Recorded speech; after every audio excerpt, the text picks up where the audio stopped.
Hey guys, look what I got in the mail. Finally, I got the beast. There's the packaging. Woo woo. And since the guy mailed off a second replacement for me since it came in late and it got lost in the mail, so I thought I ended up with another batch. The sourdough company is awesome. So let's get this party started. I'm gonna pour all four of my different sourdough starters in a separate cup, and we're gonna make 4 different loaves of bread to compare all of them. So let's not mess around and let's get this party started on making sourdough bread. Here's a recap of the sourdough starters I got. This is the Egyptian, one of the original sourdough ones. It's dated back from 4,500 to 5,000 years. The original. The San Francisco one here. It's dated back from like 100 and some years old. And this one here. The Black Death, about 400 years ago, and it's during like the Black Plague era. And then, last not but least, the one that I just showed you, the Beast. Yes, I put all of them in a different size container because that's what I had. I went and bought these two at the Dollar Tree store because, you know, that's... well, one at Walmart and one at the Dollar Tree store because that's all I could find. But honestly, I would prefer to use something like this from now on because with this lid right here, it gets stuck all the time and it gets this vapor lock. So I gotta turn it and it gets stuck. So I'm gonna have to find a different container because the gases on the sourdough is really tough. So the turn ones aren't that great. Now if you are going to use a plastic container like this, it's not that bad with this lid with a little bit of pour. So, but I would definitely not recommend one that you turn like this because it does get more easier to stuck. You got to vent it and then push it up and everything. And yes, it does got some sourdough right there. Woods. Need to wash that off, but I've got to get a different container because I just don't like it that as much for that. And then I prefer glass because glass keeps cleaner. So I'm going to be looking out for more glass containers. This container isn't that bad. I just don't like the lid that much because it seemed to warp with the gases for some reason. So I'm going to have to find the perfect container to put this all in and everything. I brought out my cups or my little tiny little bowls. They're all a half a cup measured. And let's pour each one of these in the containers. Here's the Beast.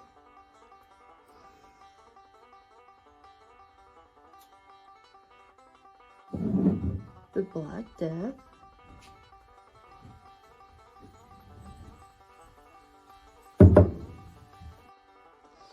Egypt,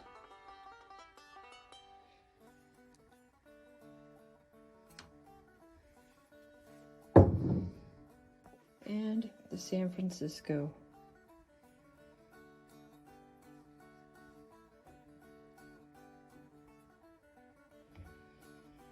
Oh, that's all close enough. Anyway, seems got a little bit more than the others, but especially the Black Death one, but oh well, I'm just gonna leave it in there like it is. Well, there's my husband. He's starting up the tractor. He's got some work to do real fast. Now let's just move these off to the side for a second, so I can put the piece of paper down to mark exactly what is what. Put the Egypt with the Egypt, The Black Death with the Black Death. The Sanfrin with the Sanfrin, and the Beast with the Beast. Now let's just move the piece of paper out of the way so we can start making the bread. And the recipe I am going to use is from the Gold Rush recipe. This is the original one I got from California years and years ago when I used to make bread all the time and sourdough starter. This was the one I bought in the store in California. Oh my gosh, how many years ago was that? It was years and years ago. It's been over 10 years ago, and I didn't think I had the original recipe, but I do. I kept it in a safe keeping in a box, and I'm glad I did, because here it is. So if you want to look at those directions there and read them, at least on the ingredients, you can screenshot those if you want to, if you're on a phone watching this, or just pause it and write it down if you're watching it on the regular TV. And it gives you all the directions and everything like that. So that's what we're going to be using today on all of the recipe, on all the breads. So this is what I am going to use for my flour today. I'm going to use wheat berries, and I'm going to grind my own flour. Flour mill I'm using is the Miracle Flour Mill, modeled ME300, and I have had this for years. I mean, this Miracle bread flour thing, it is awesome. Here are my containers, my beautiful Pyrex mushroom. I love this, one of my favorites. We're gonna put that right under there. Since we got 4 loaves that we're gonna make half loaves, we're gonna only do a consistency of 2 pounds of flour. And where did I just lay that recipe at? Oh, here it is. So what we're gonna need is, for the bread flour, that it says is 4 cups.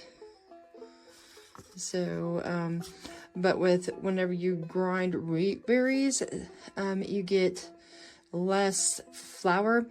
So I'm gonna have to add more wheat berries to get this started. And just to let you know, these wheat berries are non-GMO ones. I found them online. They're really good wheat berries, and they last forever as long as you keep them in a nice, cool, dark area. They'll last you for years. Now we're going to make sure everything is set on the right level. You got, for some reason, this is a little loose, so I'm going to have to adjust it real fast. I set the number on 16 because it's more of a finer flour. But this here, I'll show you all the way over this way. It goes a little backwards here. And it does still turn. I forgot about that. But one is, you know, just on that level, I believe. I'm supposed to turn it all. Let's see. It's either this one. I haven't used this in a while. I forgot. So we will play with it to see what numbers I like. It's either number 1 or 16 is the finest one. We will see. We may have to put it back in and regrind it, and that's all right too.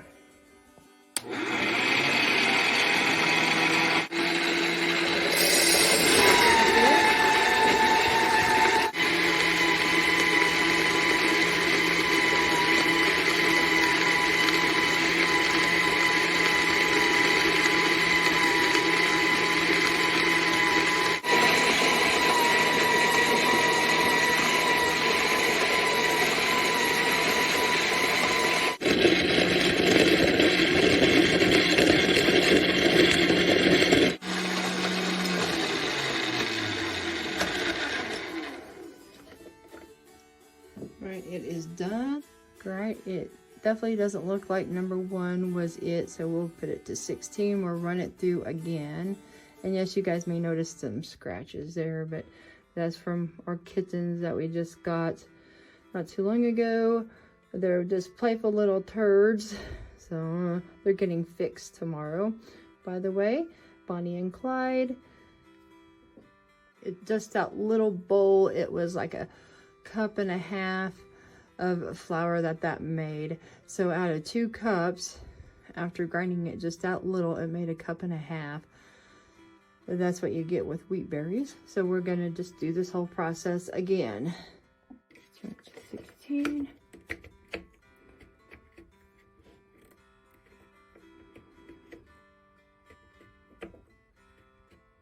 There, it's at 16.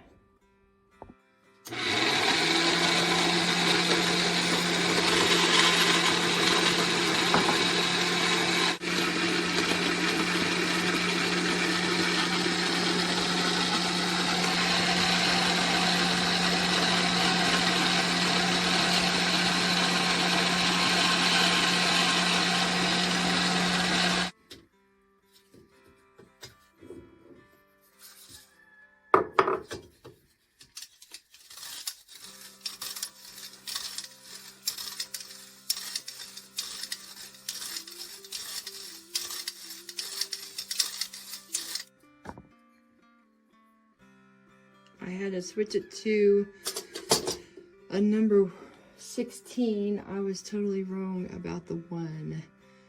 So I'm having to redo it again. But because I haven't used it in a long time, I still got a little bit to go. And then after I sift all this off, or sift all of it, I may do it again and sift it again. So the bread flour is and these are Russian red wheat berries. So it's gonna be more brownish bread.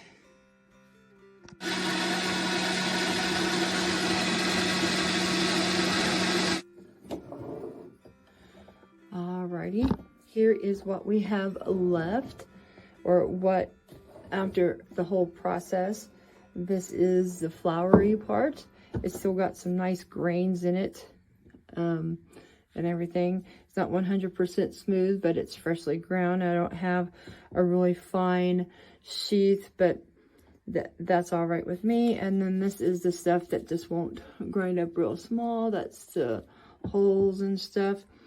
But that's the reason why whenever you do, like say a cup of sugar, a cup of flour or wheat berries, it won't make the full cup. It'll leave some trash.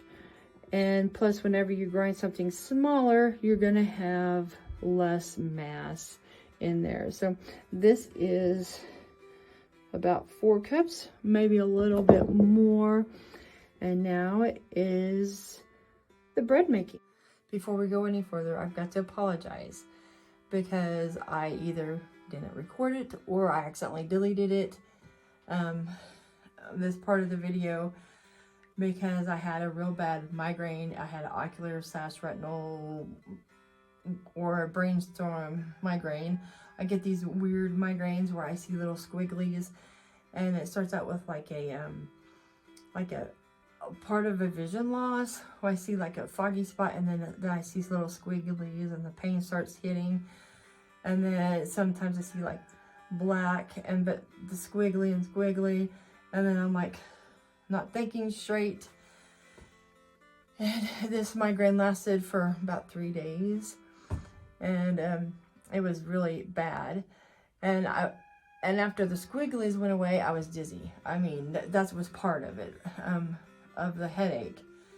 And the back of my neck hurt, but it wasn't a stroke or nothing. And I also was slurring my speech, but these headaches do that, so it's not something brand new. That so I've had these before. The first one was kind of scary, but it's okay. It's okay. People would think it's a stroke, well, you know. So if I ever did have a stroke, I may not even know I'm having a stroke because of the headaches, but I can't go to the emergency room every single time. I have these, and my lighting is off, isn't it? There's a weird shadow on my face here. Oh well, oh well. But I'll show you how I mixed this is the process that I forgot. So this will be the next part of what was supposed to be the video that I recorded. What I'm gonna do, instead of recreating the whole thing and all that, what I'm gonna do here is read the directions. And since I made 4 loaves of like a 1 pound loaf, you would split that in 4. But let's just say you were making 1 loaf of bread, a 1 pound loaf, a sourdough. You put 1 cup of sourdough starter, which would have been 1 cup. The warm water, 1/3 cup. The only thing I should have done, since it was freshly milled flour, I should have added more water because it's more drier. Instead of 1/3 cup, I should have probably added a 1/2 cup, and it would have been perfect because they were just too dry. And you will see there how stiff they were. And the salt, you add 1 teaspoon, and then the bread flour, 2 cups. And then instant yeast is optional, but I did add yeast. I added the smaller amount because you want it to rise some, or it's too dense. And I'm glad I did. I should have probably added more because it was just way too dense. Bread quick tips. Yeast provides the rise of volume of the loaf. The yeast assists in the bread volume, but competes with the sour acids. Too much yeast will decrease the sour flavor. Too little or no yeast can create a very dense bread, which mine did. It is best to add the yeast in the last kneading and shaping. Flour is the structure of the bread. Bread flour has more protein than all-purpose flour and contributes to increased volume, which I did freshly milled one, so it has a lot of protein, but I guess it didn't quite have enough. So next time I'm going to try it with bread flour. All-purpose flour can be used if 1 teaspoon of wheat gluten is added per 1 cup of flour, which it looks like I got something there. Whole wheat and 100% whole grain white flour will contribute to additional flavor, but will also need wheat gluten. Maybe that's what I did wrong. So I should have put maybe half bread flour, half milled, and some yeast. I've got to play with the recipe a little bit. And in a mixing bowl, combine all ingredients except the optional yeast. Mix until combined. Knead dough by hand for 15 minutes or with a dough hook for 10 minutes or until gluten develops, which I did hand knead. I love to hand knead because it just takes the stress off of, it just does. It just takes the stress off of everything. You can just take your aggression out on that bread. And then you flatten dough, place in a large plastic bowl, dust the dough with flour and cover with plastic wrap. Rest the dough for 6 to 8 hours. If using yeast, add to dough at this stage. Be sure yeast is well distributed throughout the dough, which is funny because it says in the last kneading. Some people let their dough rise twice and then they proof it. So, you know, and I think sometimes it is better because I used to do mine twice and then the last process. So mine took like 3 times. Well, I need to get all this flour off of here. Oh my goodness. I need to clean my recipe here. Knead dough on floored surface. And that's after, knead dough onto floored surface until gluten develops. Knead until dough is smooth, shiny, and satiny. That's how you know gluten is formed. Test for proper kneading by pressing your finger into the dough. If the dough stays indented, it is developed. Shape dough into desired shapes. Rounds, loaves, rolls, baguettes. Place on parchment-lined sheet paper or greased pan. Cover with plastic wrap and let proof for 4 to 5 hours or overnight, which I let mine proof longer. Refrigerator until dough has doubled in its size. Mine didn't quite double size, but it did rise. That should have been a sign too. Dough is ready to bake when poked with index finger and the hole stays indented. And then with a sharp knife or razor blade, Cut design into each top of the bread dough, then cut. The cut enables the bread to rise evenly in the oven and for the crumb to open. And then you've got to preheat your oven to 475. Place pan with 1 to 2 inches of water in the bottom of the shelf of the oven. When water is visibly steaming, the oven is ready. Place dough pan in the middle of the oven. Reduce heat to 425. Bake for 35 to 45 minutes. Cool the baked bread on the rack before cutting. That's the directions. I wish I would have not deleted. Well, there you have it. At least you have the directions. And the rest of the video shows you the baking process and all that other stuff on what I did and the taste test and everything. So don't miss that part of it. And maybe next time I can have a better recipe for you that I have critiqued and stuff, but we will see. So here's the next part of the video. All right, it has actually been longer than 6 to 8 hours. Yesterday was the Super Bowl, and then I ended up getting a weird ocular migraine where I was seeing zigzaggish. Went to bed early and then woke up real dizzy after having to take the cats to or I woke up dizzy and then I took the cats to the vet to get fixed and everything. A boy and a girl kitty. The kittens that scratched up my hands, and the reason why I'm having to wear gloves while doing this process for everybody. So let's see how the dough has done in that time span. It's been about 24 hours later. It shouldn't hurt it. This is the Black Death one. And the Egypt and all that. Let's see if they've doubled, which they have. How little the loaves are. And the ones that I just put their little thingies right here, the bread is a little bit harder, but it's still kneadable and everything. The plastic wrap did do better. I was doing an experiment with that too, on which ones would be better. Yes, those papers was clean. And then there's a San Francisco one. I'm probably going to have to warm the bread up just a little bit so I can knead them first, but see, it's still kneadable, and I gotta do is just work it up with my hands here, and it'll be just fine on that. So it's and the next step is to knead the dough onto a floured surface until gluten has developed. Knead until the dough is smooth, shiny, and satiny. Test for proper kneading by pressing your finger into the dough. If dough stays indented, it is developed. And yes, it stays. On each one, see, it does stay. And that one does stay. The Black Death one was the one that kneaded differently, and that one has held. It seems to be easier. I don't know if it's. I think it's the sourdough starter itself. See, it's staying in place. All of them are. So we're going to see which bread it does do better. Let's move all the dough and do them one at a time.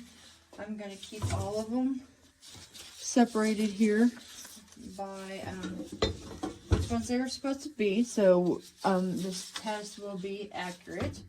So we're going to do the Black Death one.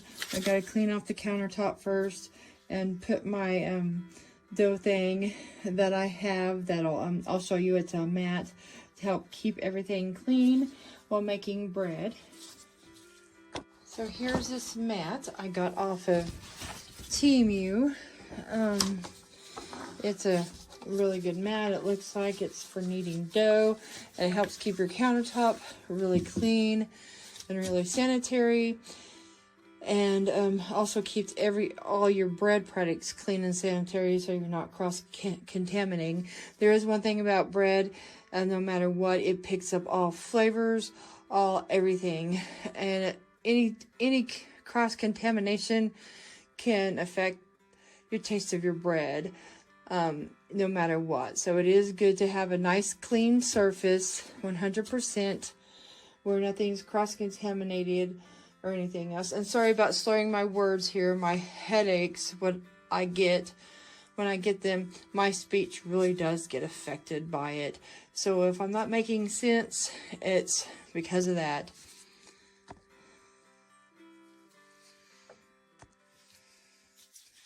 Here we go. We're going to take the bread out right here.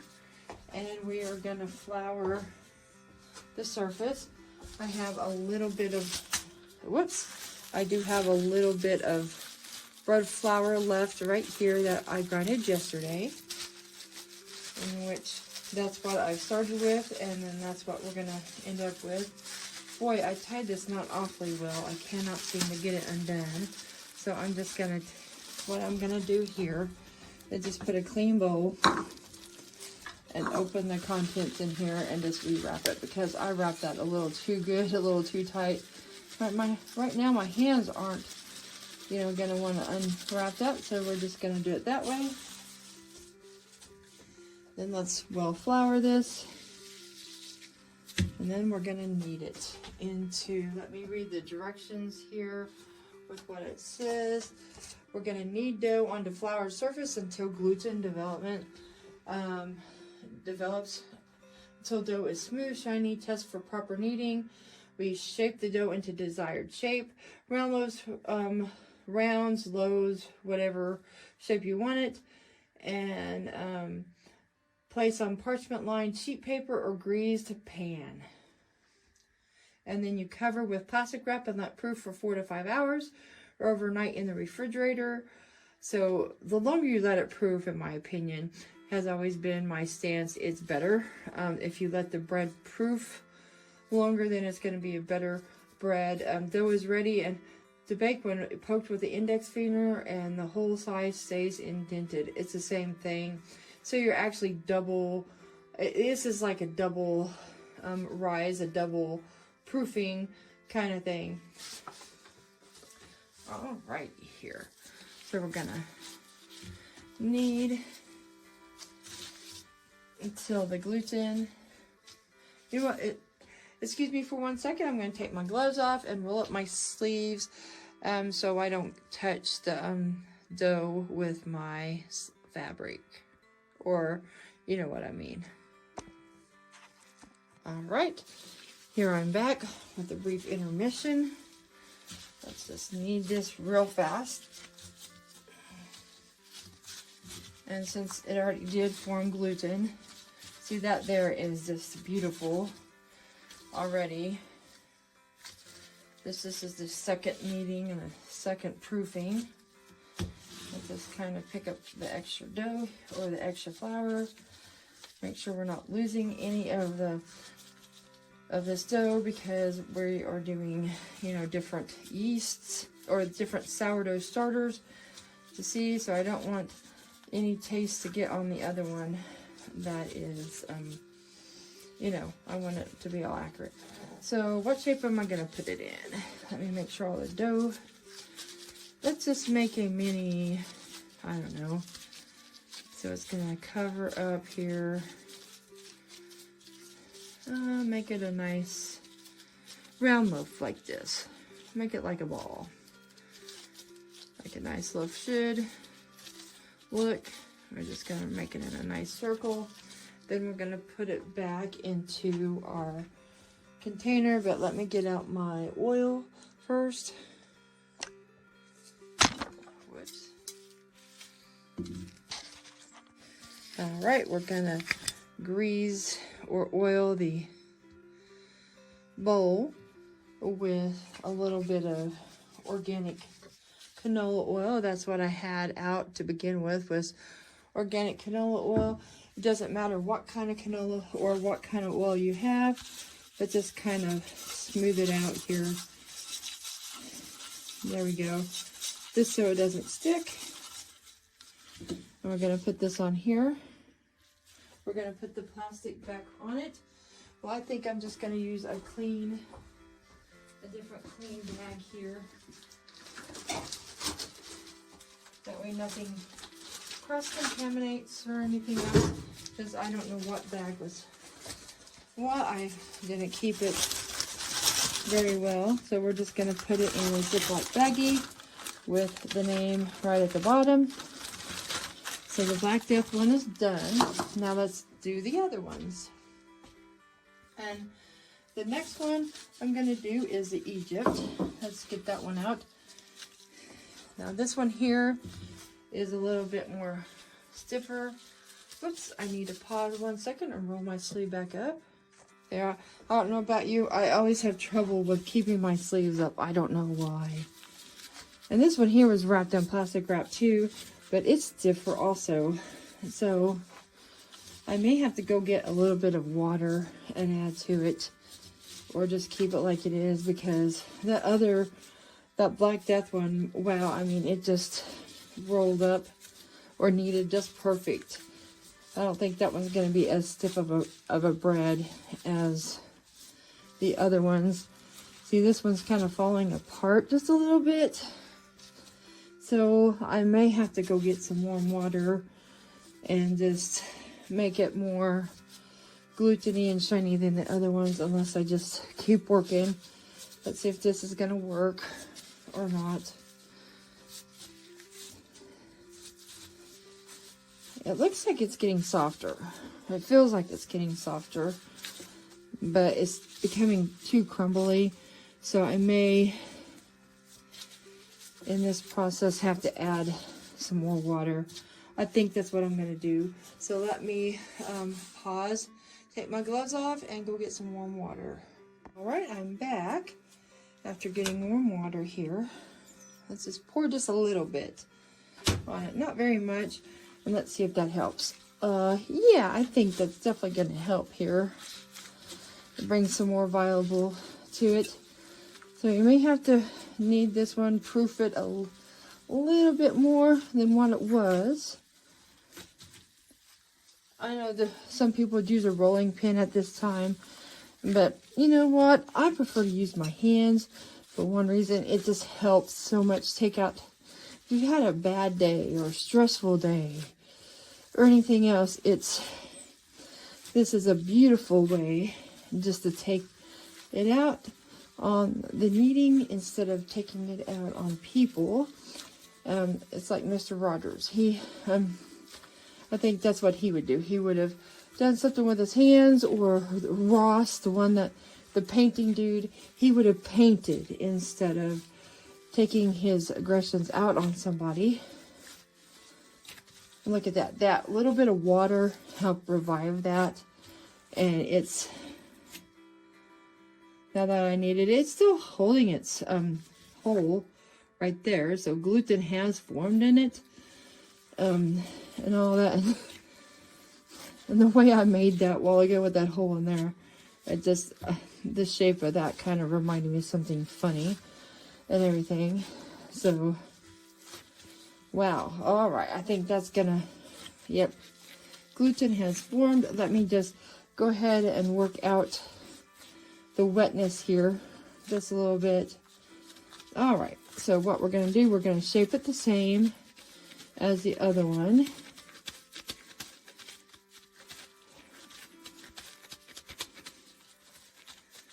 And we're gonna grease the other container. Let me put this down. Let me put the oil on the other container like it did the other one.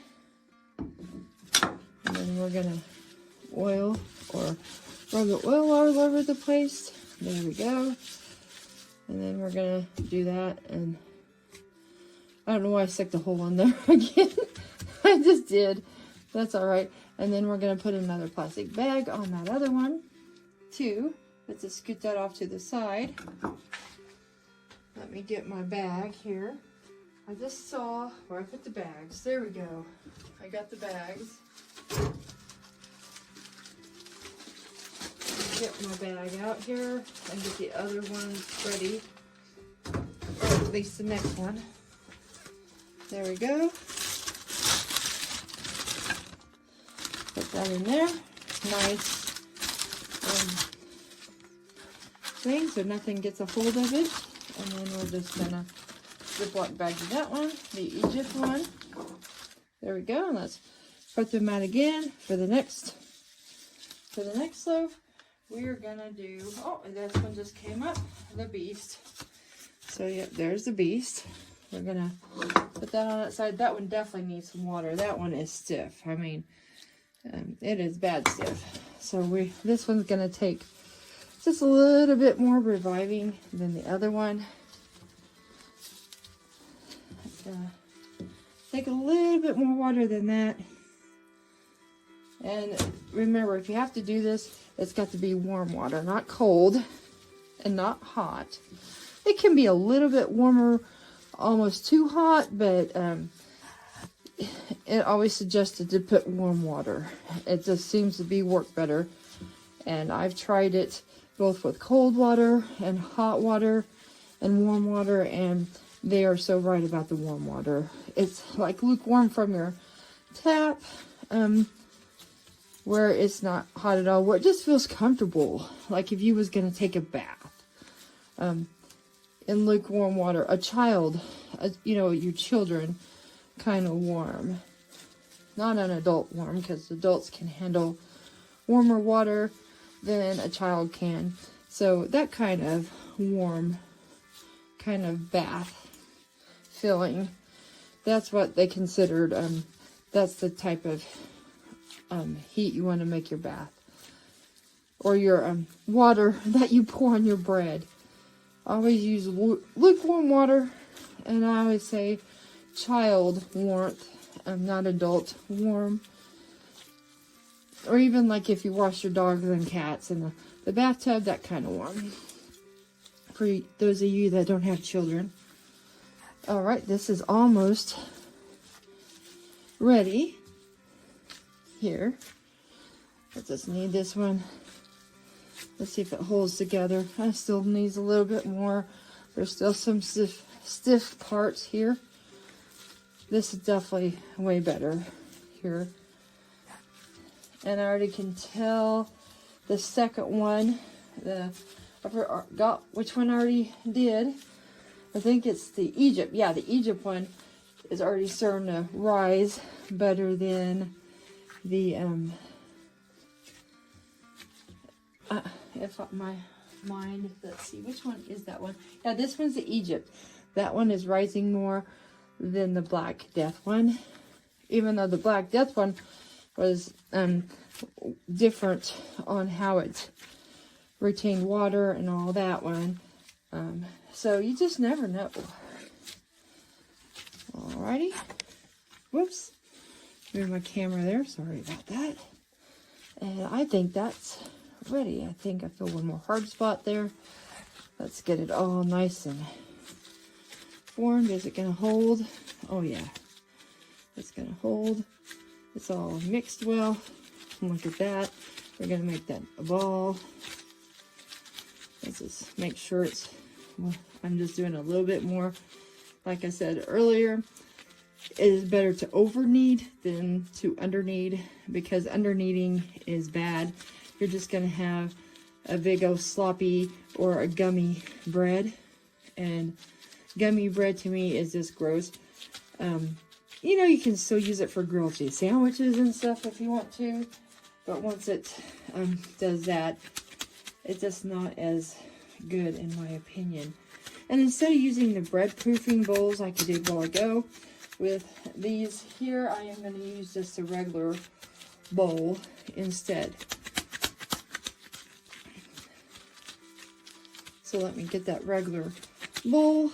So if it rises, we can make sure it doesn't touch the side of the pan there, or the bowl. And I'm going to get out my other Pyrex dish here, make sure everything's clean. It is. So let's put the oil in that one. There we go. And yes, I washed my bottle of oil before I touched it too, because me and bread, it has to be always sanitary. There we go. Let me get out my bag.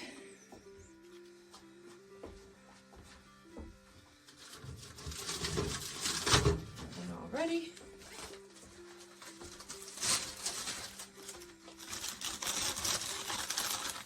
Oh my goodness. So I put that one in its bag.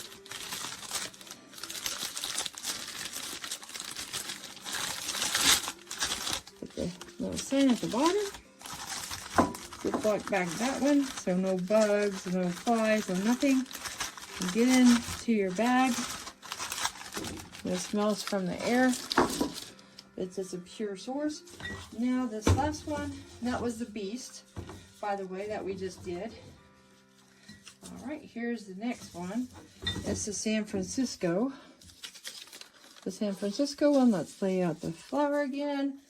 And this one's gonna definitely need some water there, about that much. So out of those, all that bread so far, I filled this cup up a half, or all the way to a cup, and I have used almost a cup of, no, right around a half a cup of water. That's not too bad, you know. I guess because the air might have been drier in here in the cabin, it might have done that, because these weren't perfectly sealed tight like they are now. I wanted them to get a little bit of, you know, air so they could rise, but it seems like maybe they got dried out a little too much, and all that. And so, but you can always fix this dough, always. And when you cook the dough or to cook the bread, it always calls for, the recipe that I have is you put a container, oven safe container at the bottom of your oven, and you put the water in it, and whenever the water is steamy, then that's when you know the temperature is just right to cook with for your bread, because then your bread won't be too dry, it won't be, you know, it'll be perfect. I wish that lid is right there while I'm mixing that. I didn't realize my lid for my canola oil is sitting right there. But that's all right. This is so relaxing to me. I don't know about you guys, how you think about kneading dough is, if it's relaxing to you or not, but it is to me. And I would knead a little bit, pause, but I wanted everyone to see that I'm kneading the bread the exact same way when we're doing this taste test.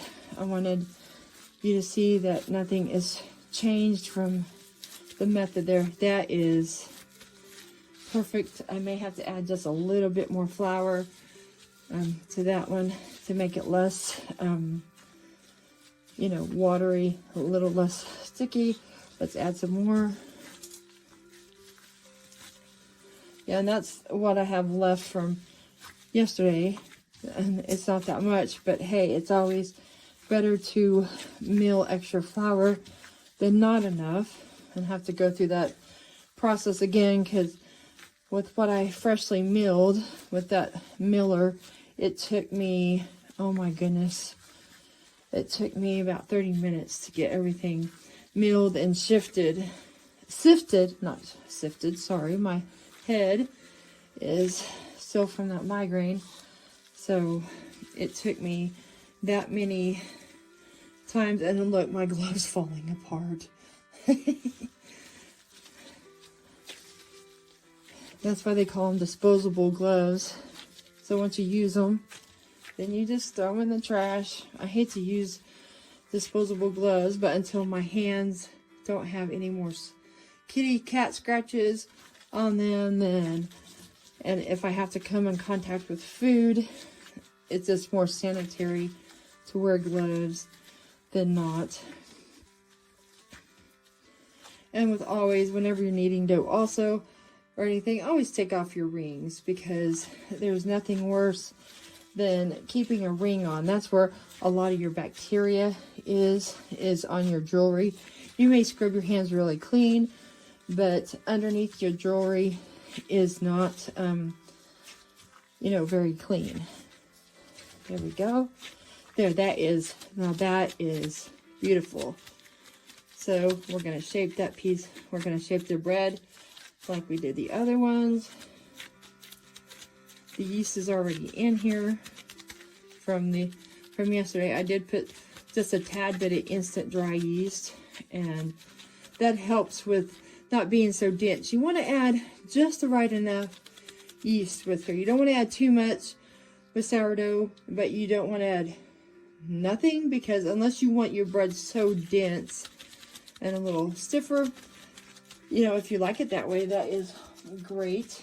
So let me get the other bowl for the other one here, or the other container. And let me pause this for a real second. All right, I've got my other container here. Let me rub the oil all in like we did the other ones. There we go. Rub that all in. Put that in there. I got extra flour in there from just a second ago. I just rubbed in there. It won't hurt nothing. There you go. And then let's put the plastic bag on to that one.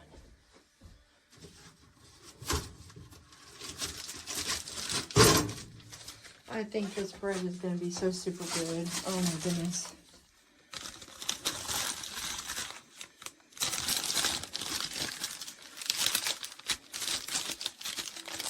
It's going to be great. Put San Fran in there. There we go. Now, we got to wait 4 to 5 hours. I'll see you then. Well, it's the next day, and it looks like all the bread has risen, so it's all ready, and I'm going to poke a fork in each one. Let's see, does it stay? Yes, all of them stay true to form. So a couple of them, I'm just going to switch containers, because this one and that one, I don't trust to, of course, this one can't be in the oven.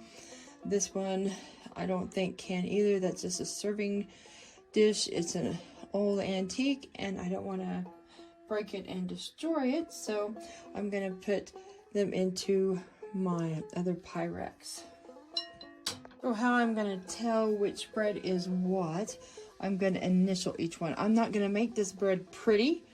That's not what it's going to be like. I'm not going to like make all these special designs.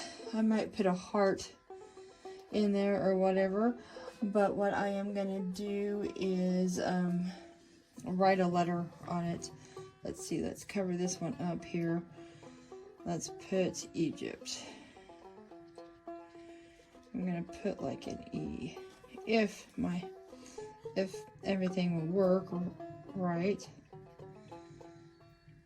I don't know if it is gonna work right. Let's see here.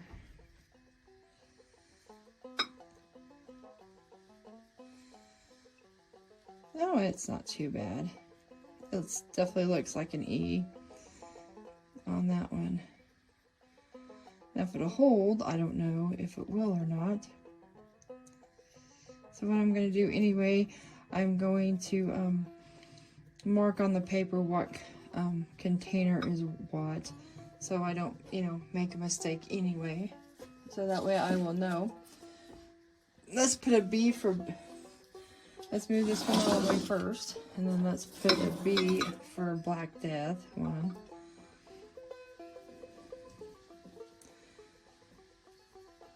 You know how hard it is to write letters on bread.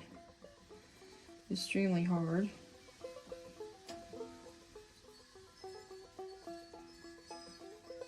That don't even look like a B. Oh my gosh. Oh. So what I'll do is I'll just smush this one out here. We'll just smush that one out.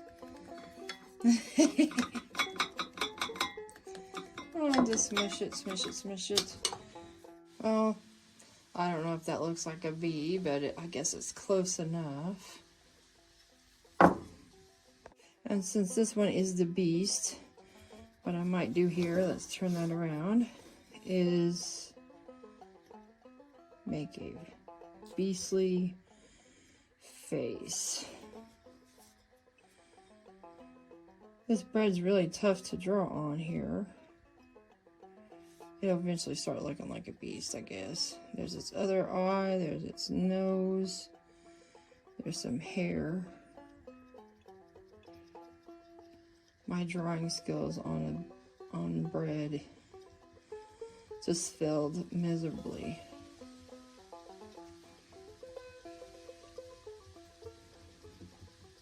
I'll just draw a bunch of holes in it. How about that? So B for beast. We'll just make it look like a beast got a hold of this piece of bread here. There we go. That'll be the beast. Put the cookie cutter there. I know they're not pretty, but I got each one marked. My art on drawing on bread just stinks. I need to practice. But this is my key to knowing which bread is what. I messed up on the tree. I was trying different designs and I didn't want to flatten it out too much, or I would have had a perfect tree, but that's for San Francisco and it's in the blue or the red and white one. And the Egypt one is a circle of life and in wheat, you know, circle. And then Black Death, here's a ghost. This kind of looks like a weird little ghost. Like a three-dimensional, like he's in an alternate universe kind of ghost. Just go with it. And that's the Black Death, and it's in the Amish one. And then the beast. Of course, there's a beast. I like this one on the best art. Here's a little dog, and it's got a bunch of little marks on it, like a beast, and it's in this container right here. So this is what I'm gonna cook with each one of these, and we will see which one tastes better or if they taste the same. And I also marked on a piece of paper just in case the designs go kaput and then I forget which ones are what, other than looking back at the video going, oh, I've got me also a written out key. But of course my husband don't know which bread is what, and I'm not going to tell him. I'm just going to have him taste test each one and see which one he likes the best. Well, we got the fire going here. Let's see how hot it is. It just got started. Of course, the oven's not going to be warm enough. We got a little bit before it is. And that'll give me time to put the water on the inside of the oven and get the oven prepared. And as my husband's putting more wood in the fire, I'm going to put this pan of water in there. And whenever it steams, it will let me know when the oven is hot enough to cook the bread. And this recipe calls for that to help the moisture in the bread. So that's the main reason why I do that for. I just critiqued my design while I'm just waiting on the oven to get hot enough. It'll be a while. So I might as well just go out and look at the chickens or the greenhouse that we moved. Hey, Bob. Good tape put across that thing. They're all the same. Yeah. What are you doing, Bob? Take a picture of my white ones. No.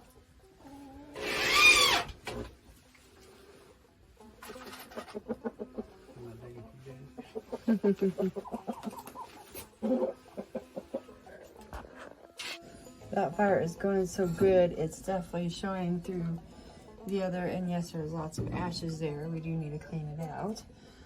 But wow, so that'll oven will get hot really, really fast.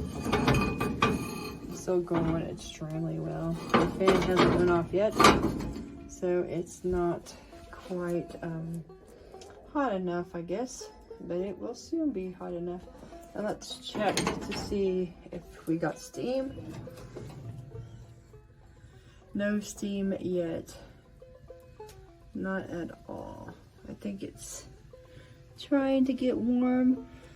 It says so far like at 100 and some, but I don't know if I can always trust that one or not, because I know the door says really it's barely budging. I don't think it's even, no, it's not even hot. And yes, these are just stains up front. This used to be where the other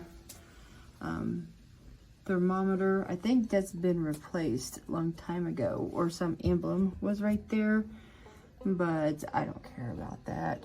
It's an antique stove. It's no big deal to me if it's got a few rough edges. It never has. I'm not all about looks in them. I love that it looks like it's been used and loved. There's things that aren't used and loved and just sit there for just looks.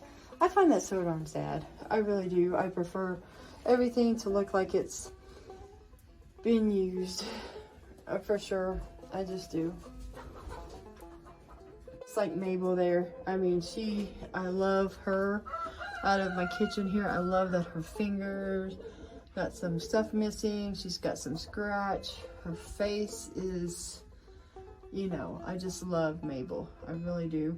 I need to find her a better outfit and a better apron. I need to find her a whole bunch of different aprons and a whole bunch of different outfits. Put bonnets on her. I got her at an antique store in Springfield for stupid cheap, and I was gonna resell her, but I was like, nah, I'll just hang on to her. But she's a nice addition. She really is. She's a nice addition to my kitchen. She really is. I know it's not very good handwriting, but I'm gonna fold my key up here, and I'm going to put the key in Mabel's apron, so then that way whenever Chris eats the sourdough or whoever, then I know where the key is at. My husband decided to put trying to put a big old nice log in there. It's now just starting to get hot. He came in from outside. Ooh, look at that. Oh my gosh. I'll get it in there. Look how hot that is. In there now. Goodness.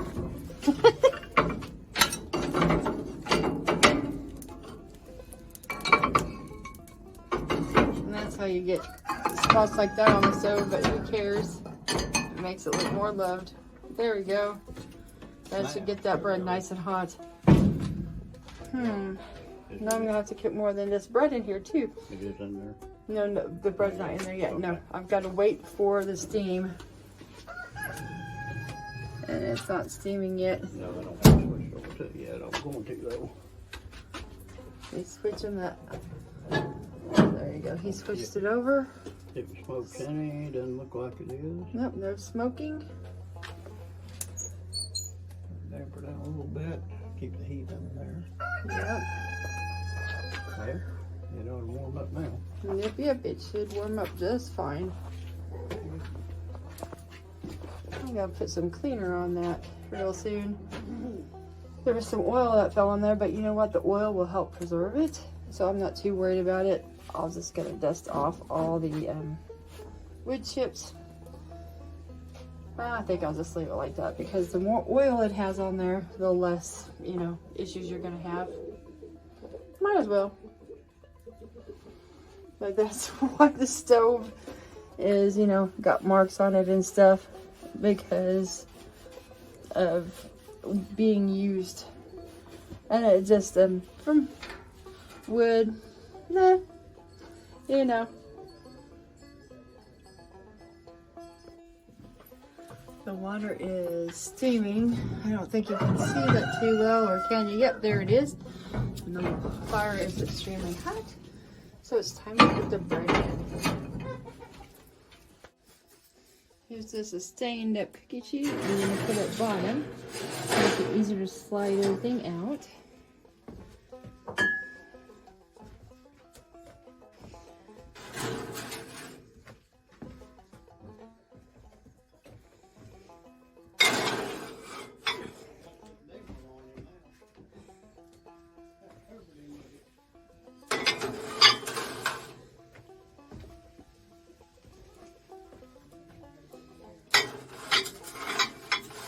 There we go.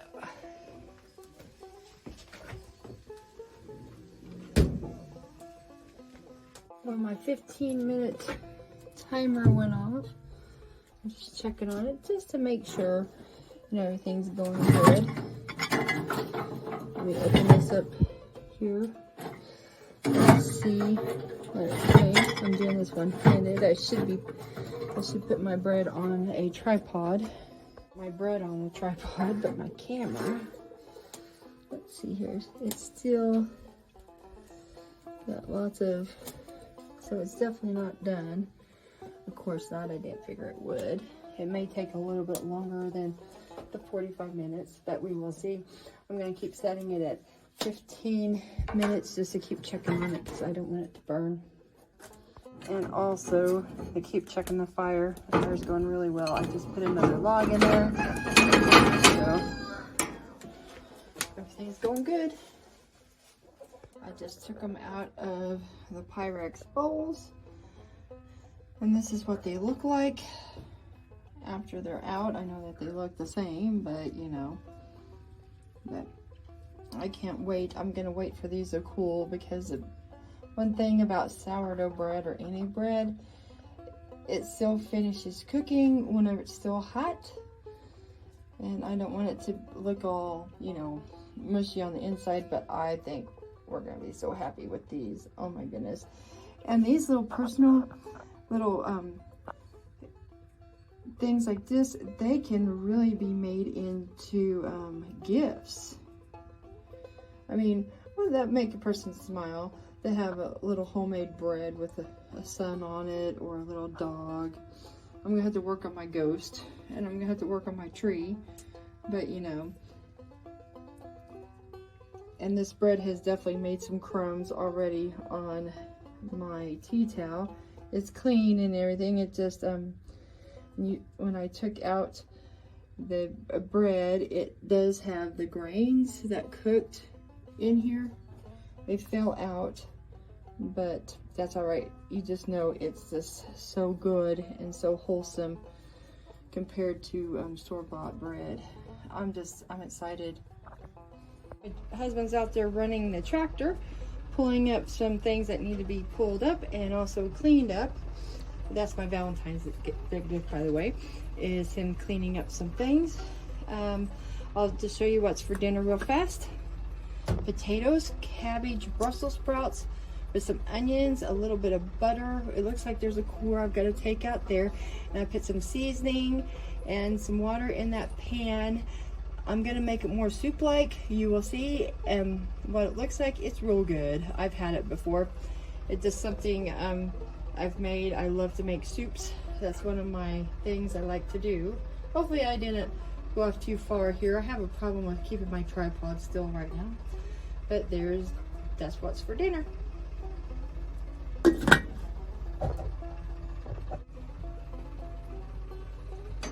fire's doing real fast too, just to make sure. It's kind of hot. Of course, it should be hot, but I want to make sure it's perfectly heat. Oh yeah, there's still plenty of fire in there. I have to put some more in there in a second so the dinner can be made. I might make some cookies too. You know what? Let's just make some cookies also. We just got rid of what's considered the tree of hell.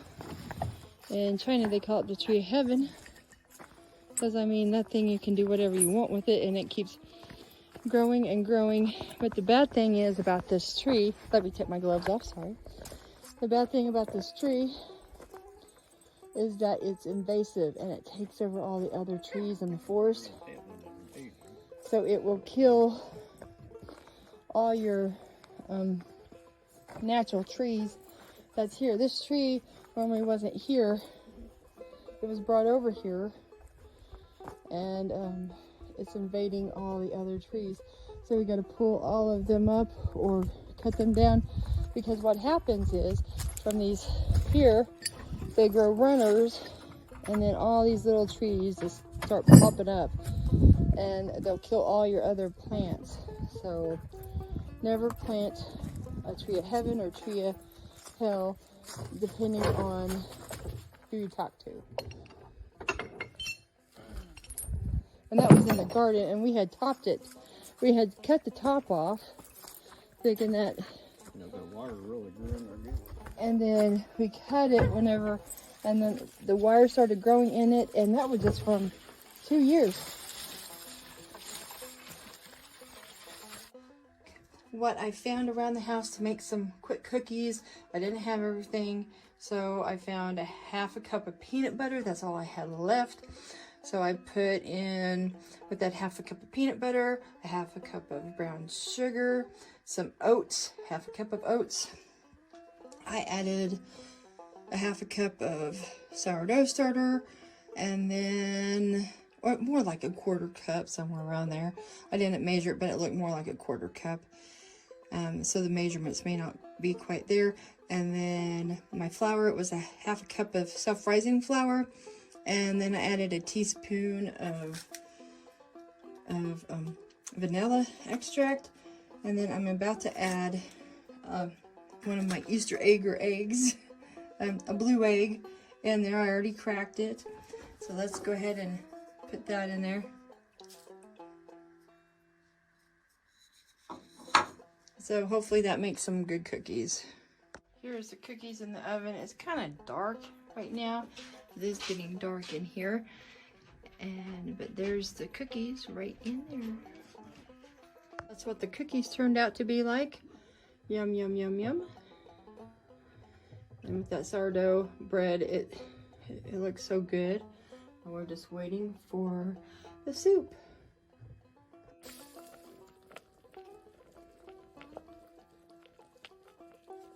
Just had one of the cookies, and if you want a cookie that's not too sweet but soft and has all these really good hearty flavors, it's a cookie for you. Because oh my gosh, it tastes like it could be healthy with a little bit of sweetness to it. So I just came up with that recipe just out of the blue, but it tastes real good. But we will see what Chris thinks too, if he likes it. All right, dinner is done. Yum, yum. Now it's time to bring the husband in here and taste test everything.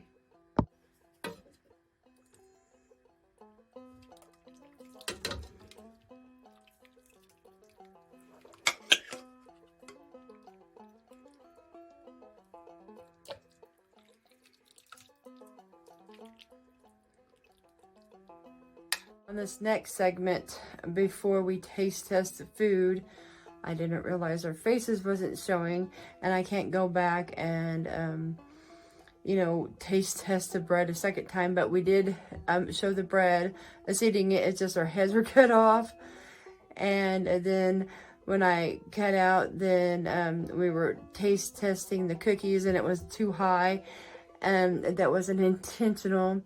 That was because I was having, the tripod. I couldn't see where our faces was, because a really good tripod that I do have, the top part of it broke, and I didn't realize that.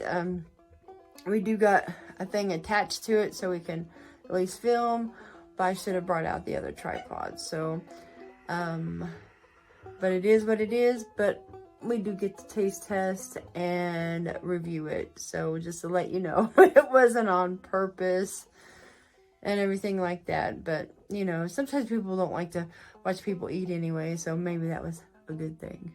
But here you go. My pocket knife is No, go ahead and taste test that one. Oops.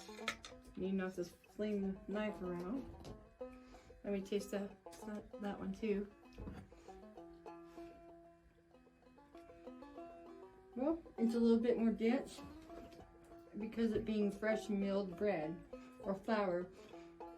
It wasn't done like store-bought bread. That one's not bad.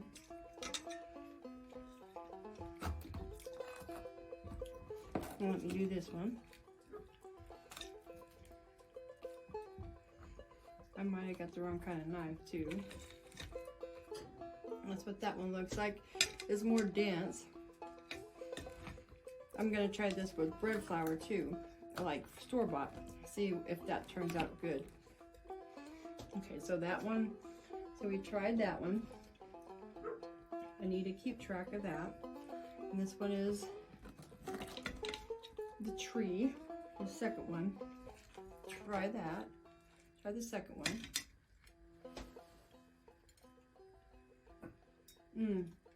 That one has a little bit different taste. So this one here wasn't, to me, wasn't as flavorful. This is better. The tree, I know which one that one is. Yep. Let me get a plate and put down my extra bread.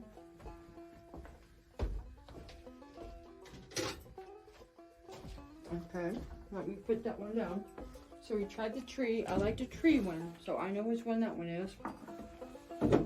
Never eat tree before. So we'll put that one up. This one is the ghost. It's a little bit easier to cut too, it seems like. It may be just a knife I picked too. I think that's what it is. Yeah, it's overly big, I think. That's what that one looks like on the inside. Then this, I'll cut this one. There, the ghost. This is the ghost. And I'll let you know which one is what. There's the ghost. There's my ghost.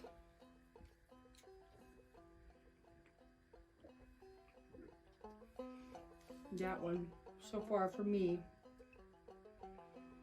And then we got one more. The taste test. You? Just one more. Yeah. I like the ghost. That one is the best. Yeah. For me. And now, this one here, the dog.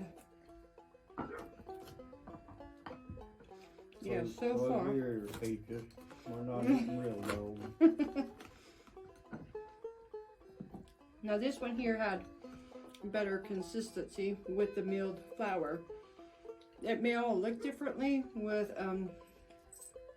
like the store-bought bread flour. But let's try the dog one here. So the trees, or the ghost so far is the one I like the best. Yeah. I don't know about you. I agree too. And then the second one's pretty good too. Yeah, that's right up there. So this one's the dog. Let's put this one over here.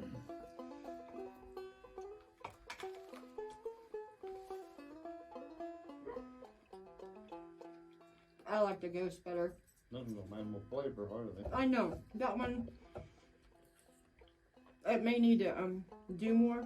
Like, you know, the more you feed the sourdough, the older it gets, the better it gets. Not bad, but So it doesn't have a flavor. So which one do you like so far the best? I think the ghost are. Alrighty, and I know which one that one win is. It's the 400-year-old Black Death sourdough. And then the tree was second. That was San Francisco. So San Francisco, the sun, the very first one, the one that didn't have as much flavor, that was the Egyptian. That was the oldest one. And then the dog one, that one was the beast.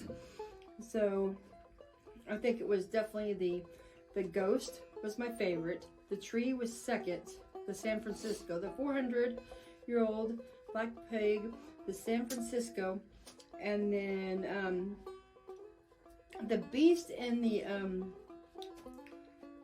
Egyptian one. That's hard to tell which one is so far. So, but so far the winner is the 400-year-old Black Death one.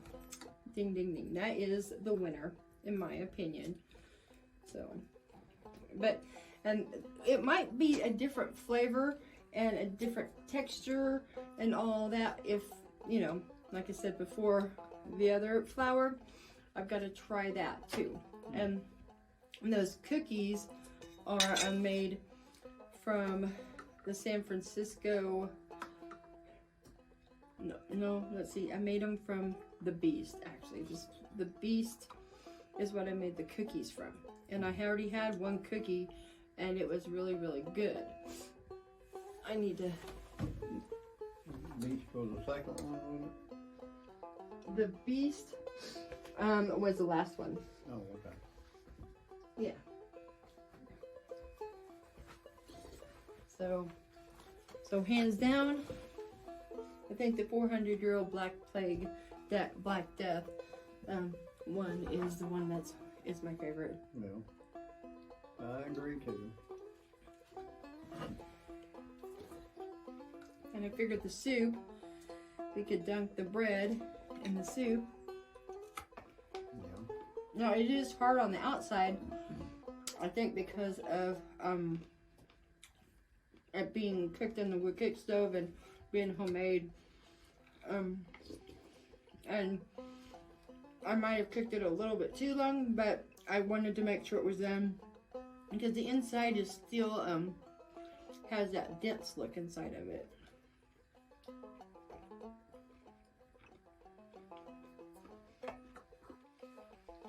What do you think of the soup?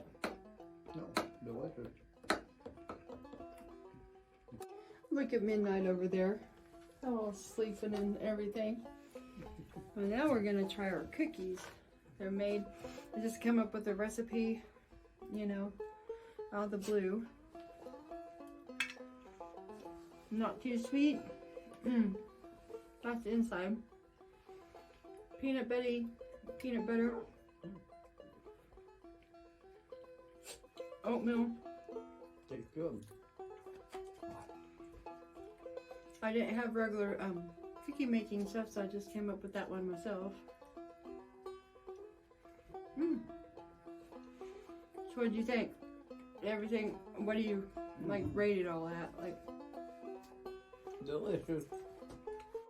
Hey, what's the matter with you? Don't yell at me, please. Don't yell. Cause I... Now, come on. What am I supposed to do, huh? Stand the around here all day? cookies all disappeared. People yell at me, I forget what I want to say. That's all, folks. They They were that good. Yeah. Alright, we're coming to the last part of the video here. What I'm gonna do is mix all the sourdough starters together. Since, now that I did my experiment, I'm gonna probably call this one here, since I'll have all of them. And I know people would probably yell at me for not keeping the Egyptian one pure, since it's dated back, you know, 4,500 to 5,000 years old. But you know what? I don't have room in my refrigerator to keep all of them, so here they all go. There's the Black Plague or the Black Death one. It's in there. We're just gonna stir that all up. I think I may have to put them in 2 different containers. But there you have it. We're just gonna mix them both a little bit in each container. So there you go. So everyone have a great day, and we'll catch you later. Bye-bye.